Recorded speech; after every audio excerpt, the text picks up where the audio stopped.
Welcome, everyone, and thank you for joining us for today's first session of the SIWI Seminar series on water actions for health and climate resilience. My name is Isabel Heitke, and I'm the Young Scientific Program Committee member for this seminar series. And I've been working alongside Erin Salzberg, who is a Scientific Program Committee member as well, to organize this session. We've been working with several really great co-convening organizations, and I would like to thank all of them. So this is Amref Health Africa, the Commonwealth Secretariat, the Ministry of Foreign Affairs, Government of the Netherlands, UNICEF, WHO, and IFRC. Thank you so much for your support and for making this work. So this seminar series will focus on the critical interconnection of water, health, and climate. No matter where we look into the world, almost every day we can see how our changing climate, for example, through floods, droughts, or also shifting weather patterns, directly and indirectly affect our health and well-being. For instance, through harming infrastructure that we really rely on for water, sanitation, and health services. This, of course, plays a role in the spread of diseases, but that really is just one of the many pathways that we need to look at. So this is why, over the next 3 sessions, we will explore this relationship further of water, health, and climate by looking at the scientific evidence, which we'll do today. We'll dive into the actions that have been taken to strengthen our systems and communities, and also talk about how we can build political will to achieve this. So without further ado, I would like to introduce to you Jorge Alvarez-Sala as your moderator for today's session. He has more than 20 years of experience in the WASH sector in various countries and is currently working as a WASH specialist at UNICEF, where he is responsible for system strengthening and sustainable WASH services on a global scale. Jorge, over to you. Thank you.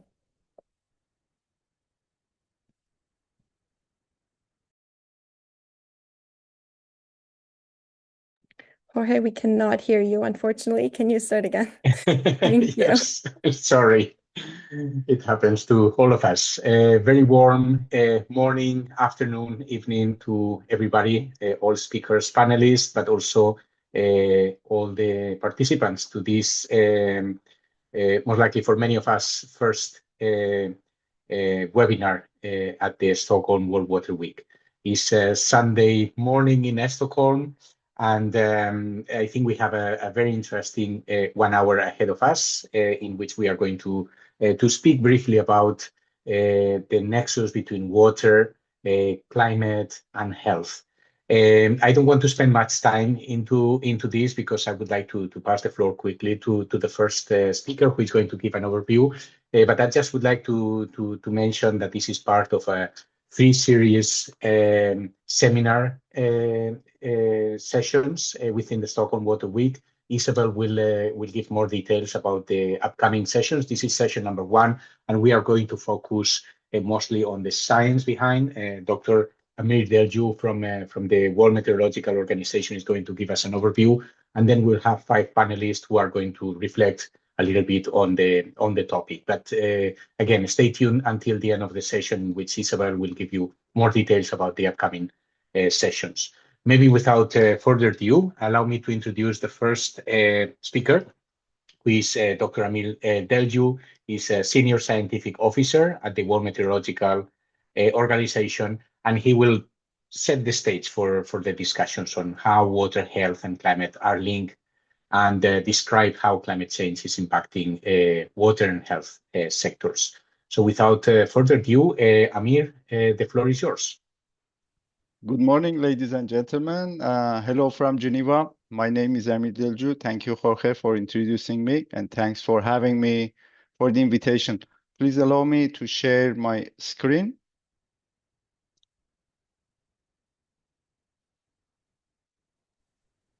I have your PowerPoint in here, so. Can you share it? Yes, I'm sharing it right now. Yes, that's great. Thank you very much. So you can move to the next slide, please. Thank you.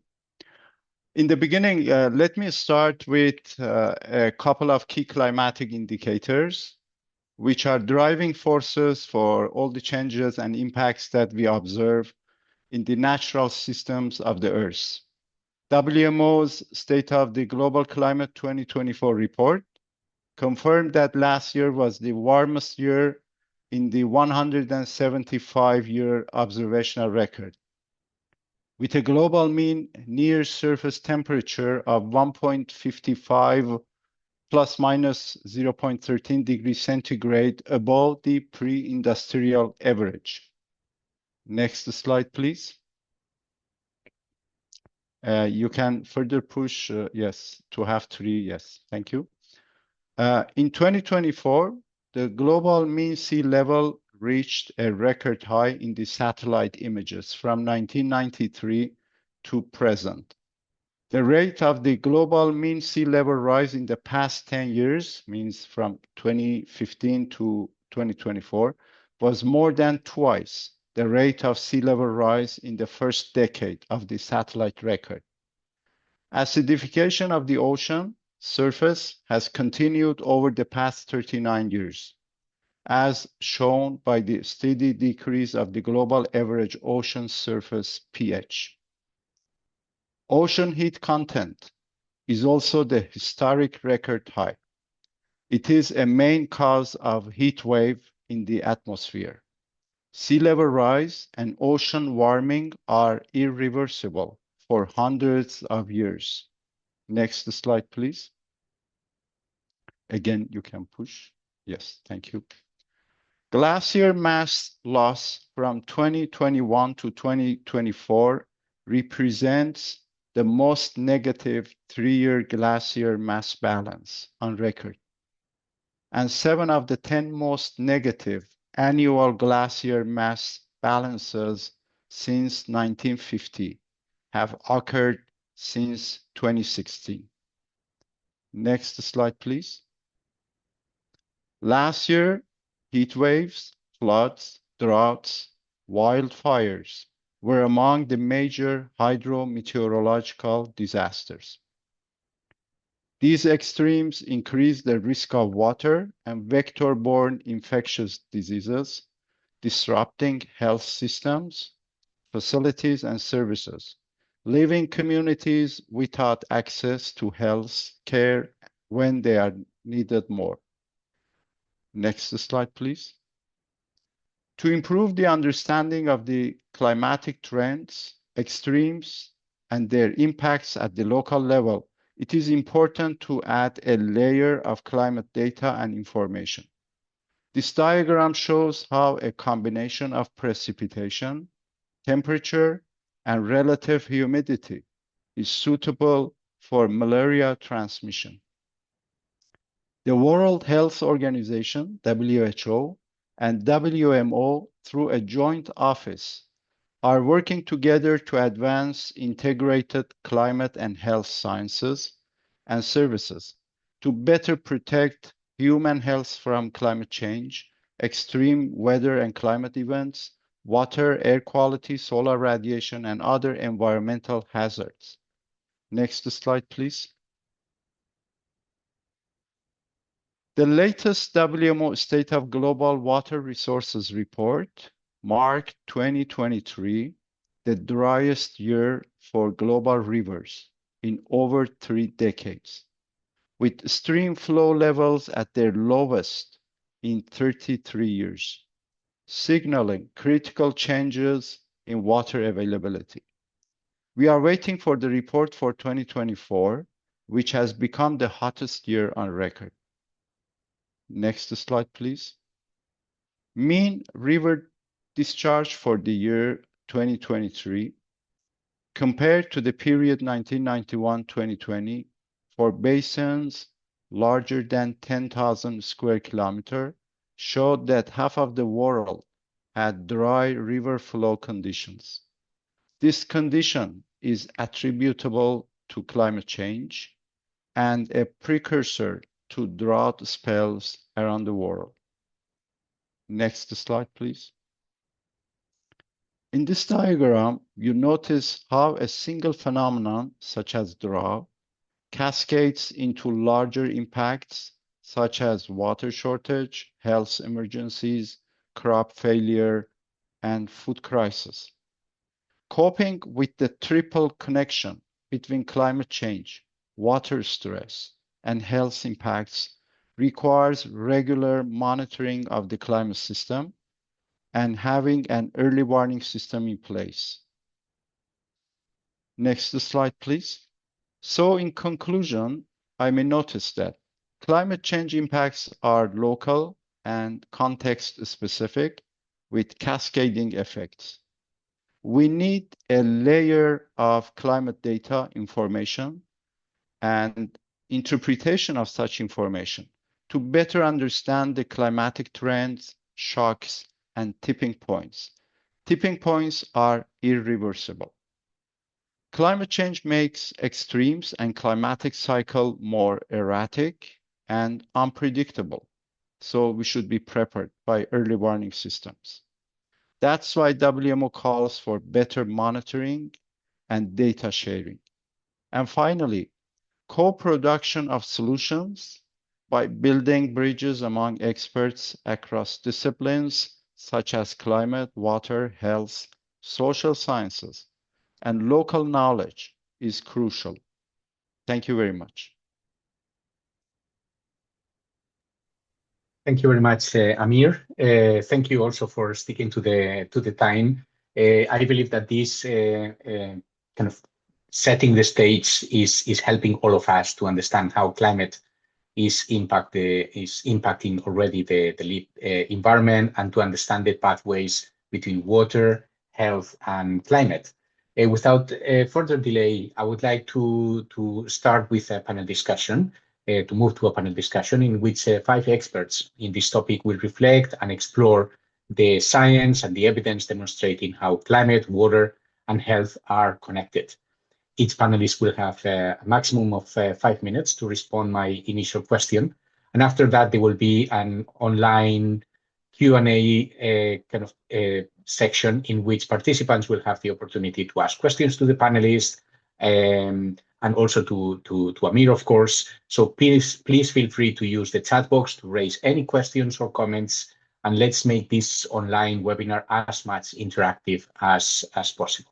But allow me to start introducing the panelists. We have on one side Dr. Megan Bailey, who is the head of social protection and health at the Red Cross Red Crescent Climate Center.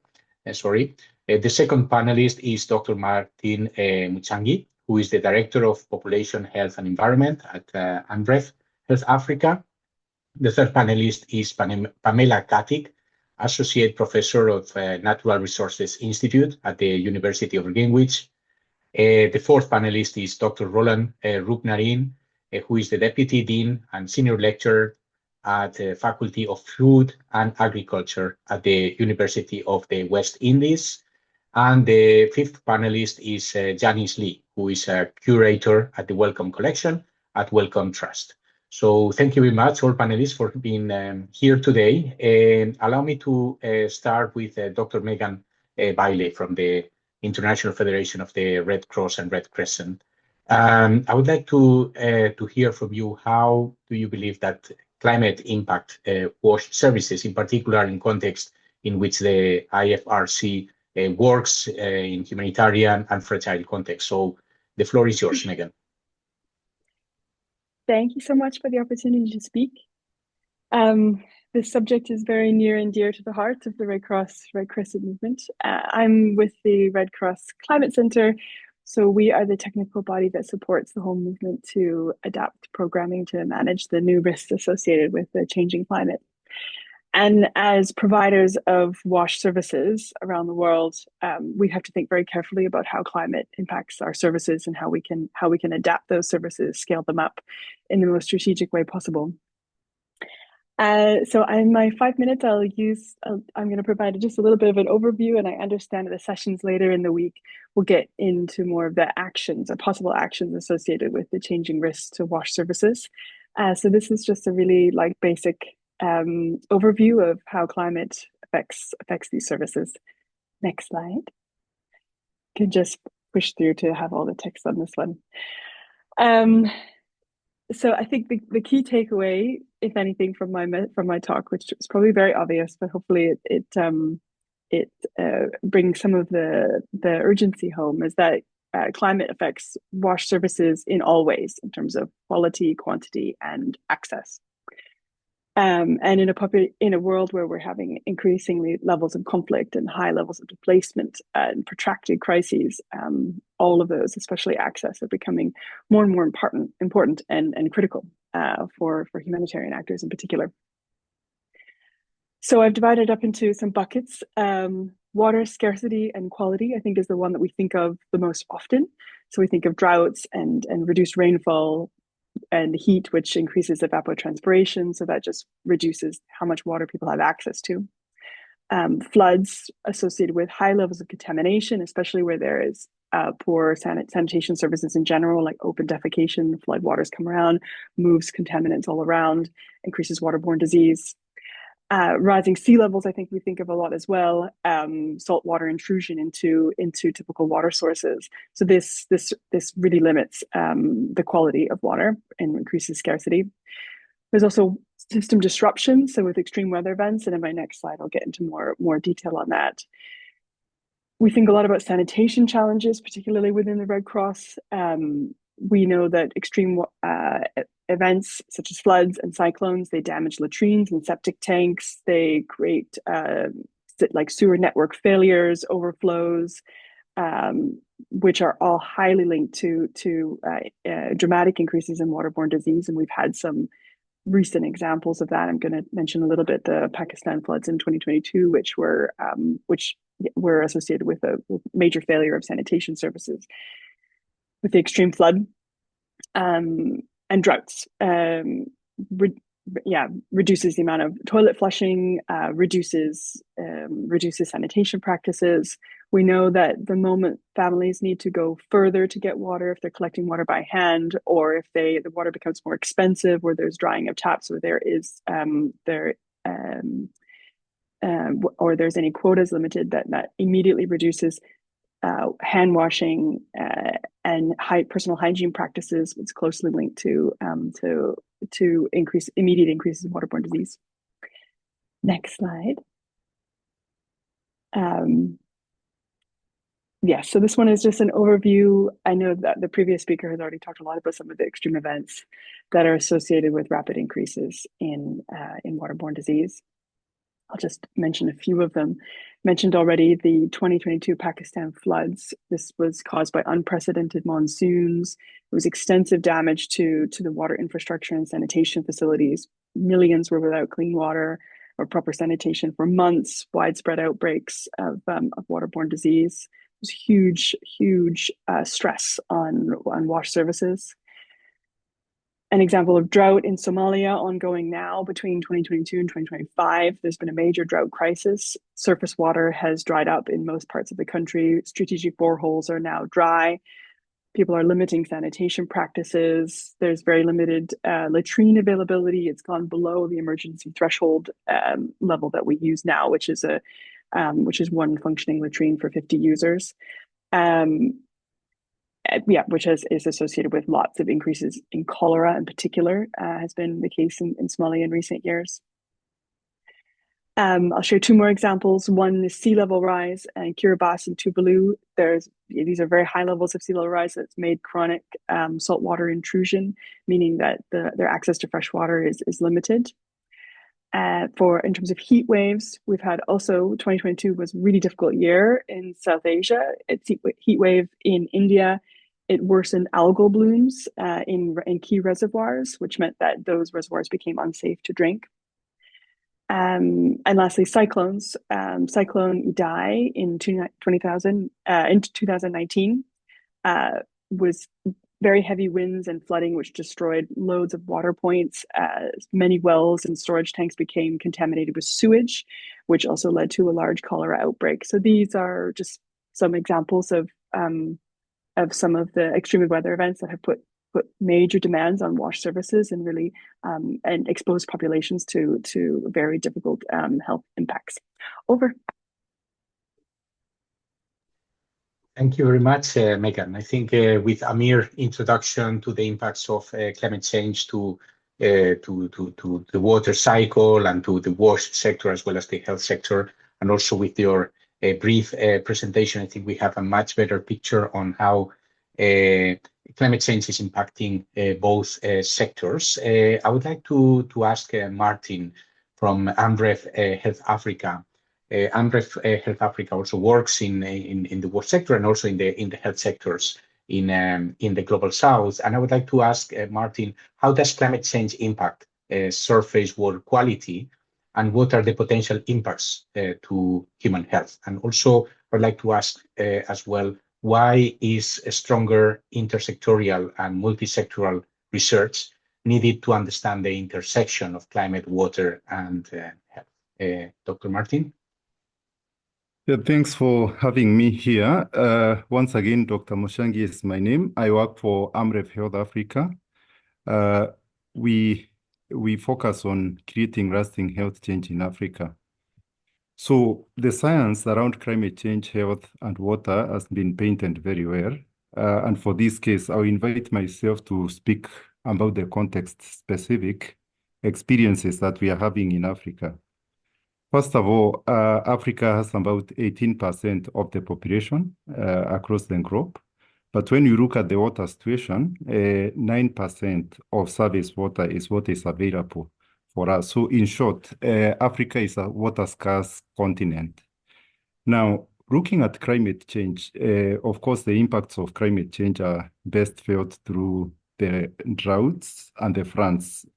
And we are experiencing them in Africa. And just the other day, we had Cyclone Freddy in Malawi.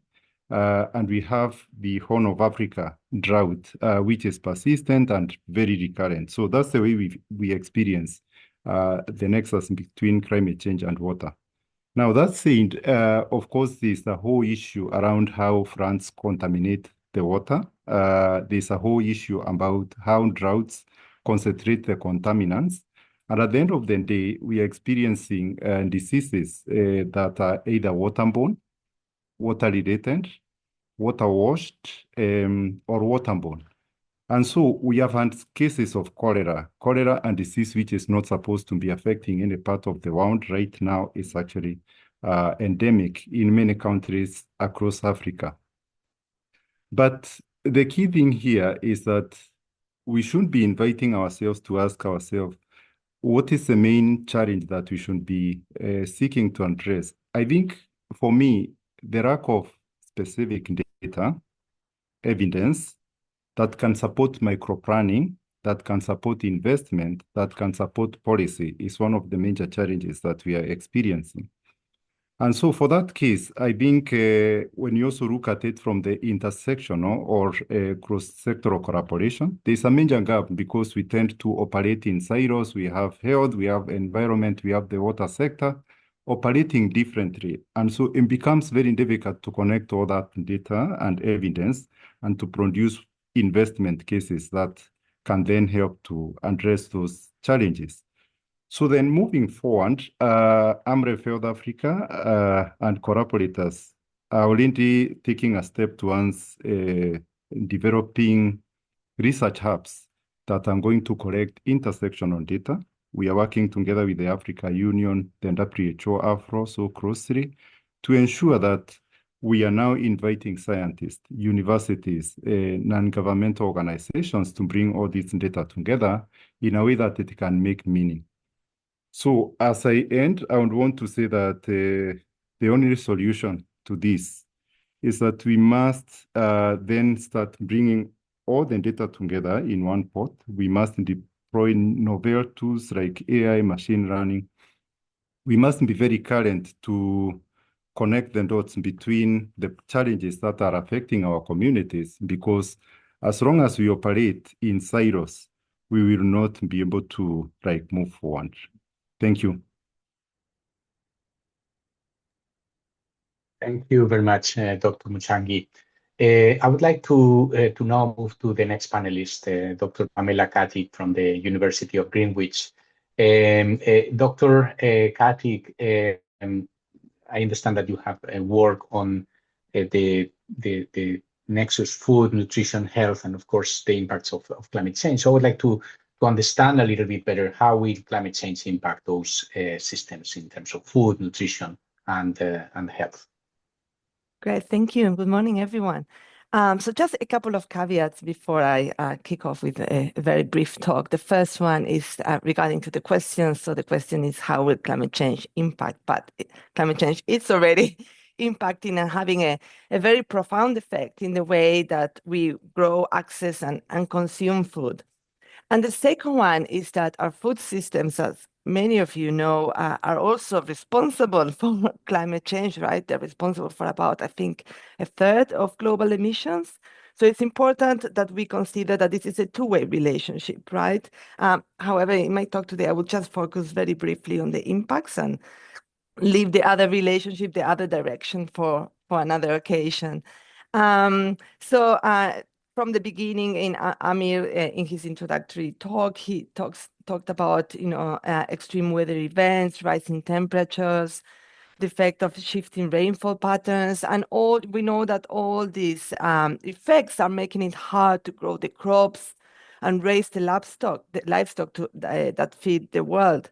They also damage the infrastructure needed to store and transport food. And all these impacts in different dimensions of our food systems lead to shortages. They also impact markets, right, in terms of higher prices. They lead to less stability.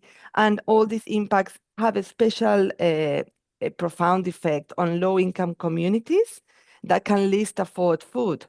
So when food and water systems become less reliable, the quality of our diets suffer. Fresh, diverse, also foods that are culturally key become harder to access. Some people go hungry from scarcity, and others have to rely on cheap, calorie-dense foods that are very poor on nutrients, that lead to poor health in a different way. In children, malnutrition means stunting, wasting, and delayed cognitive development. And across all ages, poor diets can weaken immunity and also increase chronic disease risks.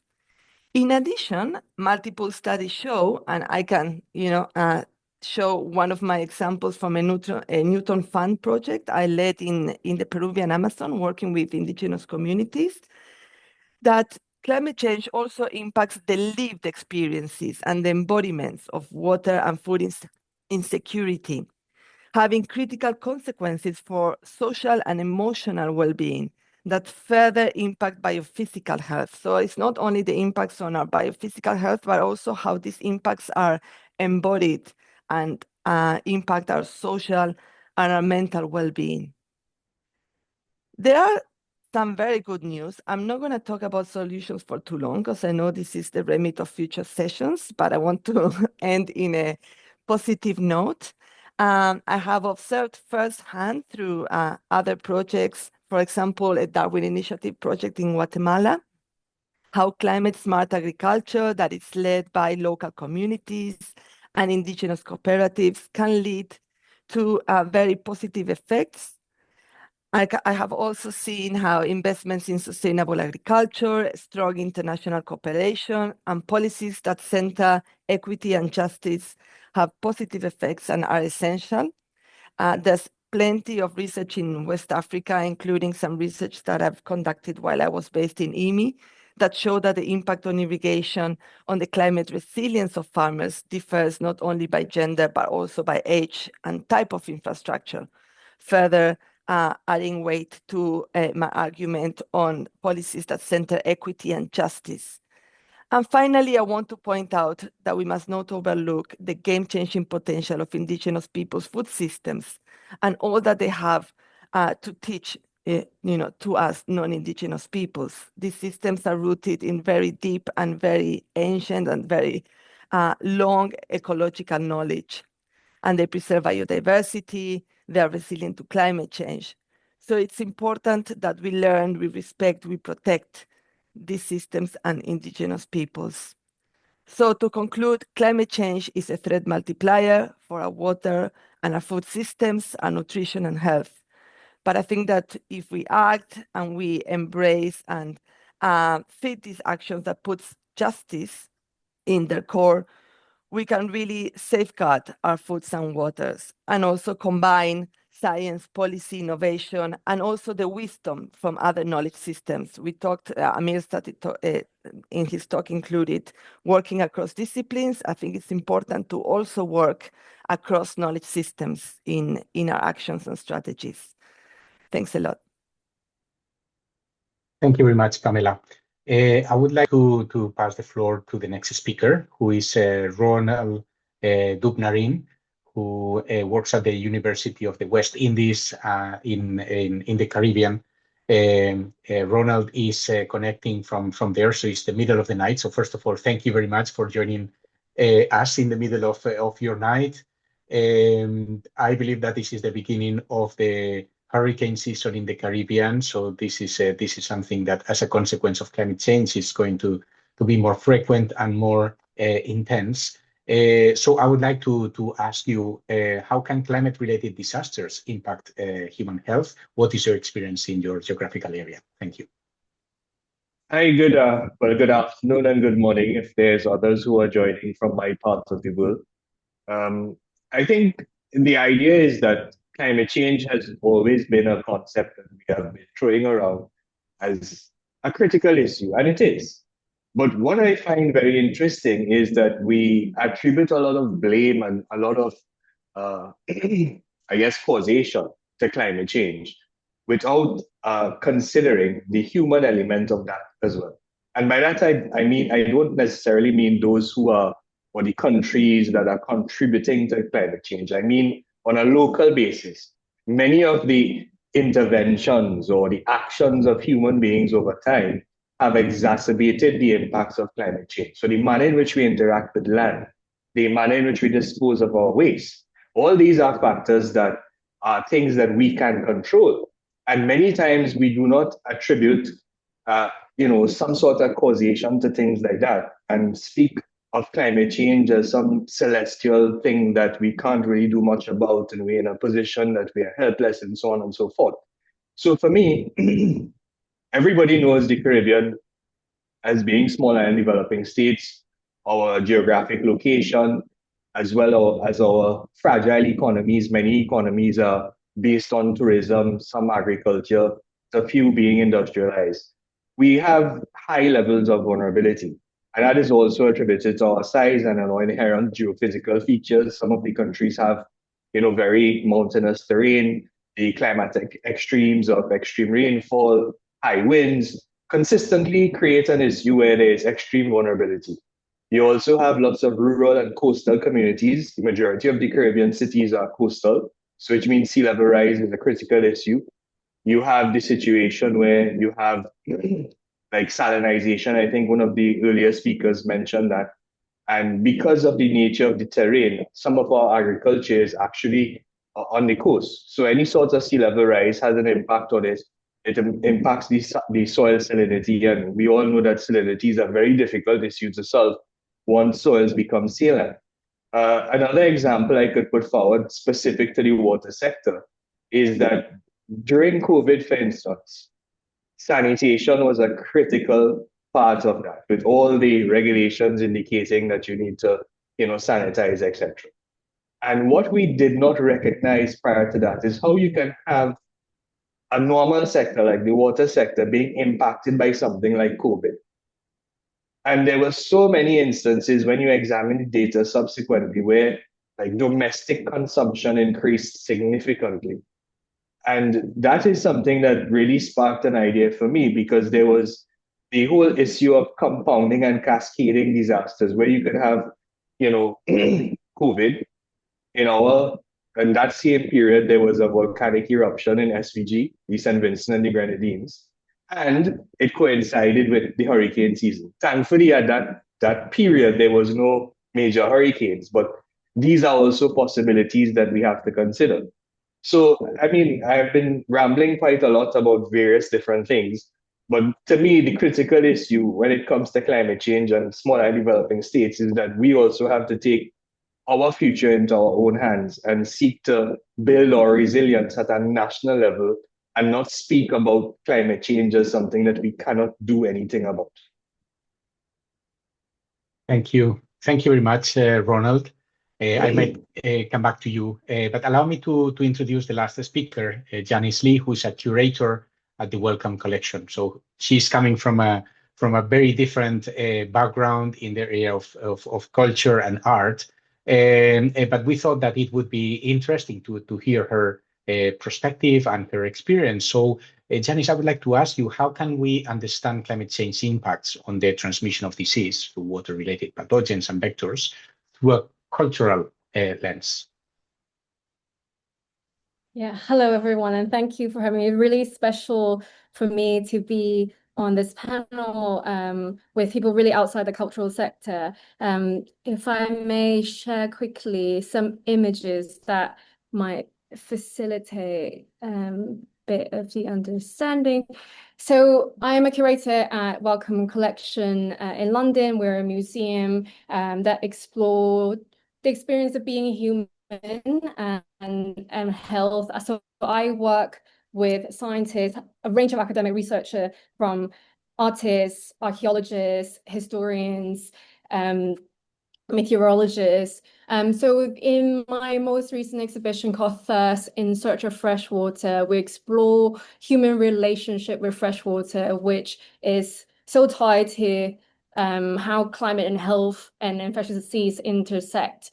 So we work with artists, but at the same time, we look really far into history to understand patterns that have existed beyond contemporary science and modern science, and how indigenous communities have used really intimate knowledge of their land, of materials, and to devise ingenuity and technology. For example, this is an artwork inspired by the ancient monument of Stepwell in India, how people have built these world wonders, but actually they are technology to ensure access to clean water and survival. We looked at Qanat that originated from Iran 3,000 years ago, but actually now still helps drought in Sicily for citrus farmer to excel. So how do we tie these stories that you see in museums, in archaeology, to climate resilience in present days that is tied to the climate and food nexus as well? And we look into global flood. I think Amir's presentation was really great to help us to get an overall view. And this is really close to the different themes that we try to explore here. So we have an artist and activist who spent 2 decades documenting flood around the world, including the more recent ones in Brazil and in Spain, but also some from 17 years ago in Kenya, in Thailand. But really tying the different, you can see the disparity in socioeconomic consequences, but the shared vulnerability. And one that I want to particularly mention is around infectious disease. A lot of climate change campaign begins with images or stories of melting and receding glaciers. We know that it causes sea level rising, it destroys indigenous habitats and the modern human world. And here we have a story about the Iraq marshes, again tying long history from Mesopotamian culture, indigenous knowledge of using reed technology for water filtration to help rejuvenate a 90% drained marshland that is a result of political conflict. And this one brings into light through landscape research, architectural research, but also in earth and ocean science and astrological science, that how the extraction of groundwater in the last 50 years have caused an 80 centimeter tilt or shift in the tilt of the planetary axis. And I think all the audience here would understand how big of an impact it would have on climate. So going back to glacier, there's this particular example that how we bring all of these elements together from melting glaciers. So this is an artwork by a Nepali artist indigenous to the Kathmandu Valley, combining tapestry work, sound pieces that you can see in the copper water vessels, a wood carving work, and these are ink drawing, hand drawn on cotton, telling stories of indigenous communities of their habitats being destroyed from not just from landslides and flooding. There are rescue team. You can see a bit of helicopters coming in, but it's never enough. There's lack of sustained long-term support from the government, the local government. These communities are forced to migrate to urban centers that could not support their life. So most of them became migrant workers in the Gulf region.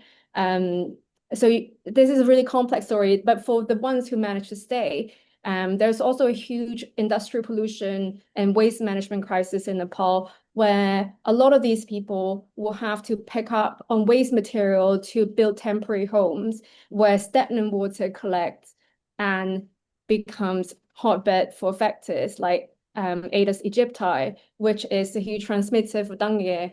I think it was 40,000 people died in 2022, which is the biggest year of dengue outbreak in Nepal, and it's still an ongoing crisis.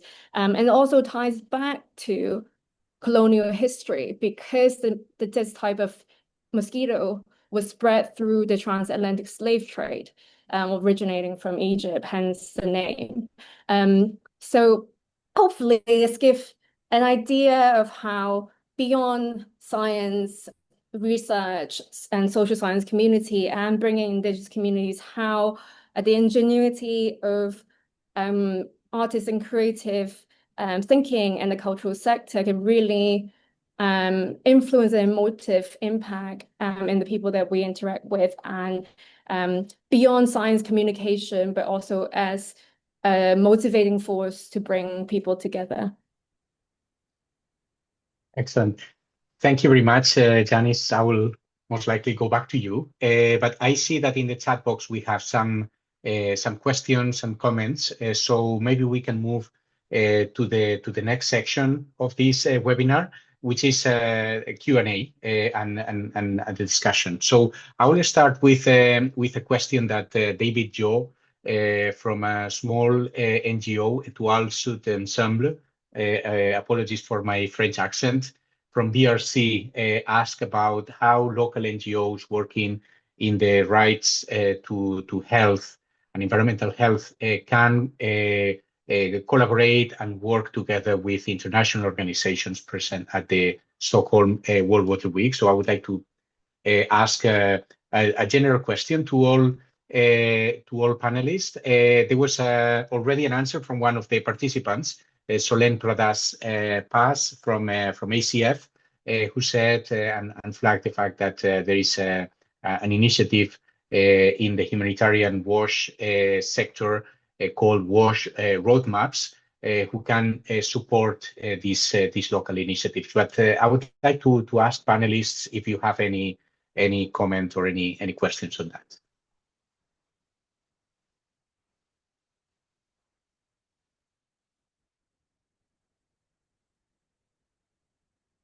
And if you would like to.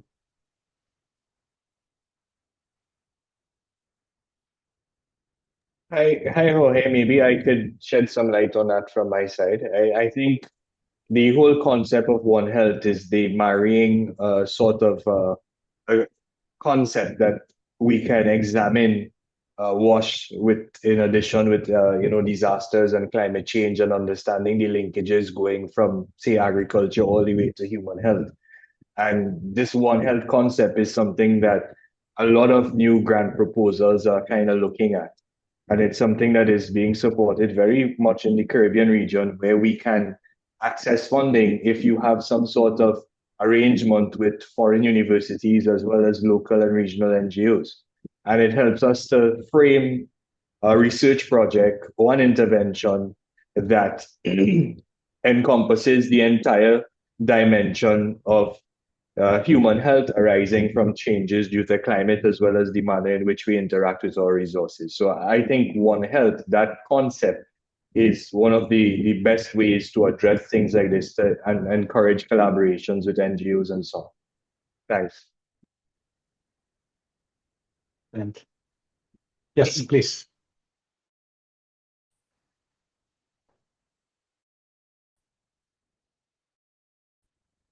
Yeah, sure.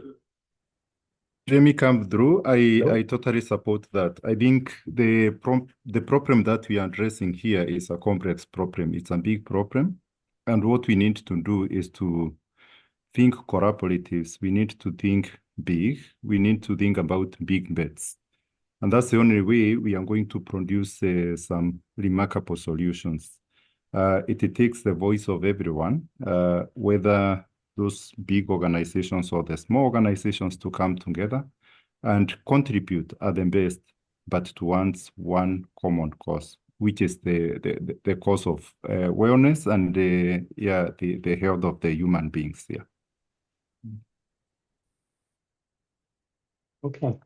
Thank you very much. I see that there are a couple of questions in the chat box. There is one question, a very technical question from Efe Parlak about any vehicles or any technologies that can combine solar energy and the humidify processes of air conditioners to transfer water vapor into pure water. Maybe allow me to just reflect a little bit on this. I mean, sometimes we tend to believe that we need to develop new technologies to fight climate change when often the time the technologies already exist. It's about adapting and working on how to adapt services to the impacts of climate change. So I would like to ask any of the panelists, what is your experience on technology and how important do you consider technologies are in this respect, in the adaptation to climate change?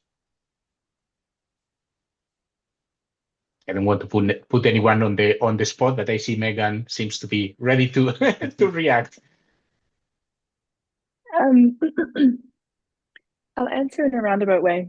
So we have a lot of programs that are like early warning systems. So we're anticipating in advance a flood or a cyclone and releasing humanitarian finance in advance of impacts in order to do actions. And these are very often very typical WASH actions, distribution of hygiene kits, supplies generally, hygiene promotion, especially when we're expected to have protracted evacuations.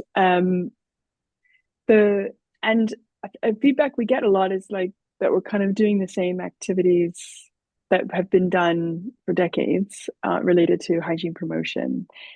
And I think the reason why we do is because these are because they work and because they are evidence-based. And I don't often see a lot of really new ideas that I think are worth replacing the basics of sanitation.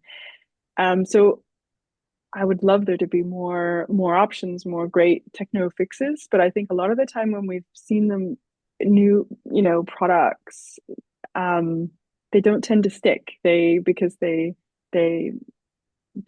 difficult to use, or because they're more expensive for the relative benefit of them. And we like tried and tested sanitation practices and hygiene promotion seems to be what works. I think we have definitely found that within the Red Cross movement. Over.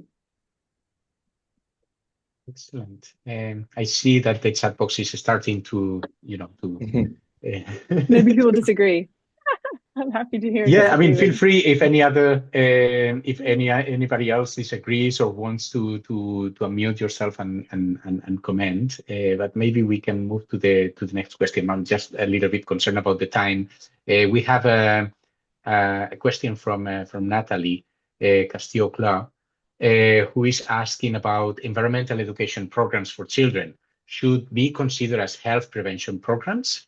This may be open doors for more funding of our activities in the field of environmental education. So how do we combine this kind of, I would say, a technical work on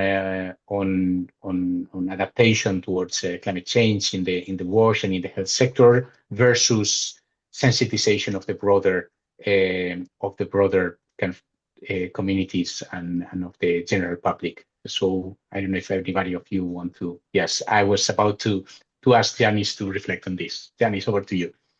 Yeah, thank you so much. And I think it's really important, and I think the direction we can go about is specificity, because what the type of information people get about climate and health and adaptation and innovation is usually a one-liner. They're clickbait. They promote new ideas, big tech innovation. But from my own research and my colleagues as well, traditional ecological knowledge.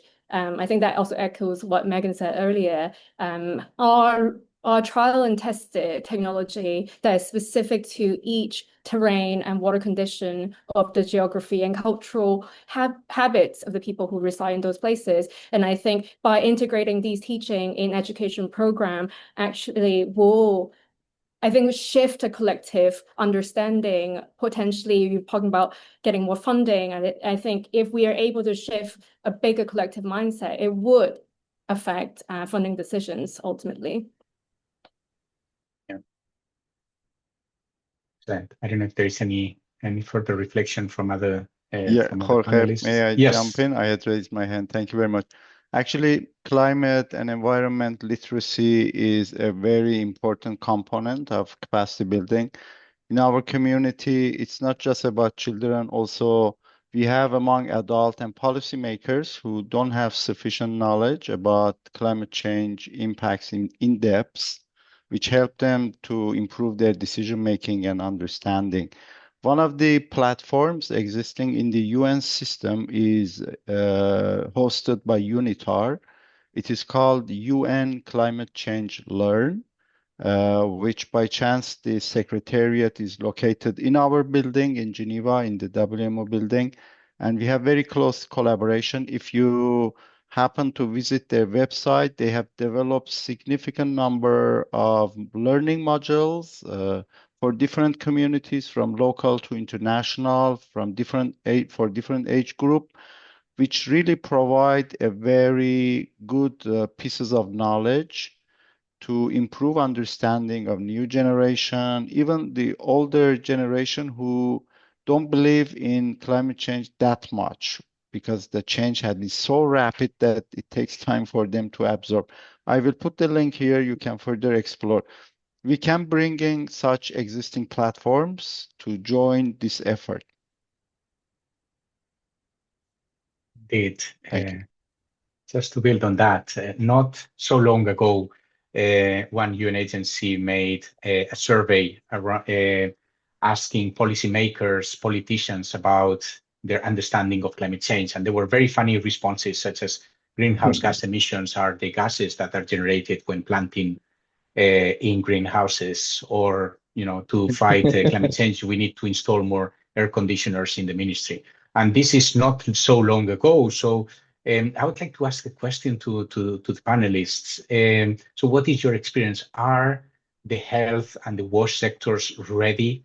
Is this kind of anecdote from a country I'm not going to mention in Southeast Asia the norm in many countries, where politicians, decision makers, but also engineers and practitioners in the sector do not have enough understanding on the impacts of climate change to be able to address them in the sector? I think I would try to respond to that one from a Caribbean context. So one of the challenges is not necessarily that they don't understand or they don't think that climate change is an issue.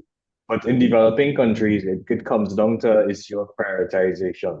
So as technocrats, you have to sell this story in terms of dollars and cents so that they actually understand that, okay, if we do this, we can save X amount of money from the devastating impacts that can happen subsequently. I think many of our politicians are sensitized to the issue, but they may have, I guess, more critical things that they would like to focus on. Because at the end of the day, while we would like to be altruistic and think about the environment, many politicians are concerned primarily about re-election and not necessarily, and climate change interventions may take a while. So I often said this, I said this once, that, for policymakers, they are much more inclined to save people subsequent to an event happening than preventing the event from happening in the first place. And there's a reason for that. There's way more political mileage to be gained out of that approach rather than doing the preventative approach. So it's more about changing mindset, and not just the politicians, the people, because people like to see, like immediate impacts from things. And many of the interventions associated with adapting to climate change may take a while before you actually see the benefits. So just wanted to add, thank you.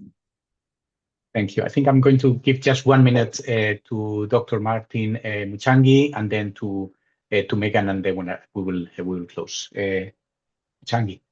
Yeah, sure. So climate change and health literacy, and I believe in other sectors, is very high. So many technocrats and bureaucrats actually don't understand the Nexus approach. And what we need to do is, number one, to engage them and advocate for their understanding about the connectedness.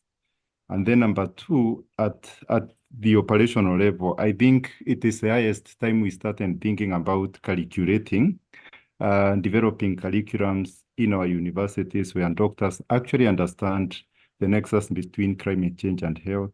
And we need to do that with other sectors as well. And so for that case, the moment awareness, knowledge goes out, then planning, implementation is going to become easier in the future. Yeah, thank you. Yes, Megan, 30 seconds, please. I would just add that I think lots of ministries of health are very, very switched on to the risks of climate, but I would say unequally to different risks. So very oriented to risks associated with floods and cyclones, for example, but very often underappreciating risks of heat, particularly in places where there is ambient very high heat temperatures. So I would say there really is huge growth in understanding among ministries of health that we work with globally, but quite unequal in the various different risks associated with the changing climate, unequal appreciation of them, which we're trying to work on. Thank you very much. I'm afraid the time is over, and it's time to wrap up with some closing remarks from Bruce Gordon, who is the head of water sanitation and hygiene from the World Health Organization, WHO, and he's also the co-chair of UN Water. So, Bruce, you have been, I believe, listening to the speakers, and I believe that you have some interesting points to summarize all this rich discussion. Bruce, the floor is yours.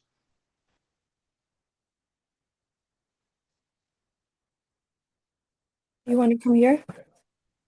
Bruce is joining from my screen. I seem to be disabled, Jorge, but Oh, you know that we have a nice session in person here. So for those of you just that landed in Stockholm or not in Stockholm, it's it's a good in-person session. So I was first struck by the urgency of the issue. I mean, I think both from the climate impacts in terms of the science and the health impacts. And one thing on the climate side was it wasn't so much about projections into the future. It was record-setting, issues today, right? We heard all the way from driest, hottest, most glacier melt that we've seen. And so those are really concerning. And then when we start getting on the health side, I mean, yes, floods and droughts, but I mean, very specific issues around this resurgence of cholera, resurgence of dengue.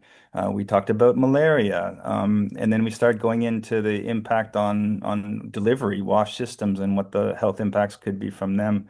To say nothing of emotional impacts that was spoken of, and well-being, and of course the issue, lots of discussion about Indigenous people, and vulnerable groups in general. And of course, food systems, and agriculture. So it's very complex. It's very comprehensive, these impacts. And then, what do we do with the science? And so I found this quite interesting because I feel like there is undeniably a lot of data that has been presented. And I think we've talked a little bit about, the literacy of that data. And I think even for professionals in this discussion, the interpretation of so much data that may not be in your particular, kind of silo, if you will. We heard that word before, is difficult. So really a need to integrate Jorge and colleagues and join up the science. And there's many different ways of doing it. And it was interesting to see non-traditional science being brought into this. We talked about art and learning from, history, for instance, and this notion that innovation doesn't necessarily equal technology. Always lots of good questions on technology, but the local adaptation of knowledge is really important. So I think we really landed that we needed to have a One Health approach, a Nexus approach. We need to be brought together on this, but we also need to bring this science, to the politicians. And again, this gets back to the climate literacy and adapting it, and maybe having some of these economic arguments, cost benefit issues, engaging not just with the politicians, but with bringing this into education. So I think we have a lot on our plate, but I'm going to pass it over to you. Thank you so much, Bruce, for capturing everything that was being said within the past hour. Thank you, Jorge, for moderating this session so well, and also thank you to all the panelists and speakers from all the different kind of fields and directions coming together here today to discuss about this. And also, of course, thank you to all the participants for joining us. As Jorge said in the beginning, this is a Sunday, so we're really, really glad for you to have joined us. And as Bruce already made the perfect introduction again into the next sessions of our series, because we've now heard several times that now we have the science, so what comes next? So I really would like to invite you to the second and third seminar where we want to continue this conversation. So we will meet on Tuesday morning to look at specific actions that have been taking place in different regions across the world on really addressing this nexus that we're talking about. And then that will be an online and in-person event. And then for everyone who is actually in Stockholm, so this third event is unfortunately only in person, but there we will then talk about how we can actually advance this health agenda and bring this nexus together for political will and also financial will. So again, thank you to everyone. We hope to see you in one of our following sessions, and hope you also have an enriching World Water Week experience for the next session that you're joining.